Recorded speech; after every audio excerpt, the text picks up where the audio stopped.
ឆ្លើយតបជាមួយនឹងសំណួរដែលបងប្អូនក៏សួរនៅក្នុងឆាតគាត់ថាដួងសាច់ដែលយើងទិញយកទៅហ្នឹងឬក៏យើងចិញ្ចឹមបានហ្នឹងតើយើងយកទៅធ្វើម្ហូបអីបានបាទបងប្អូន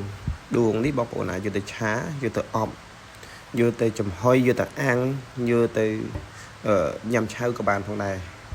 អញ្ចឹងដួងនេះបងប្អូនយកទៅញោមឬក៏បងប្អូនយកទៅ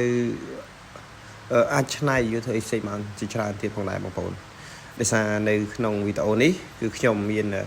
មុខមេនុយប្រមាណហ្នឹងចែកជូនបងប្អូនទស្សនាហើយចាក់ស្ដាយដូចរូបនេះអញ្ចឹងគឺយើងអាំងបងប្អូនអាំងហើយក៏មានប្រភេទយើងអប់ទឹកដូងបងប្អូនអប់ទឹកដូងហើយយើងភ្លាហើយយើងស្ងោរឆ្អិនហើយយើងយកទៅភ្លាដូចយើងភ្លាសាច់គោអញ្ចឹងណាបងប្អូនអញ្ចឹងបងប្អូនអាចឆ្នៃបានជាច្រើនមុខម្ហូបហើយកុំបារម្ភថាដួងនេះយើងយកទៅហូបញ៉ាំឆៅអញ្ចឹងឬក៏ញ៉ាំអញ្ចឹងទៅវាប៉ះពាល់អត់ទេបងប្អូនអត់ទេជារបស់ញ៉ាំប្រទេសគេញ៉ាំគេគិតថាវាជាអាហារបំពន់សុខភាពបន្ថែមទៀតផងបងប្អូនមិនគ្រាន់តែជាអាហារធម្មតានោះទេអញ្ចឹងបងប្អូនញ៉ាំដោយសេរីអត់បាច់បារម្ភអីទេបងប្អូន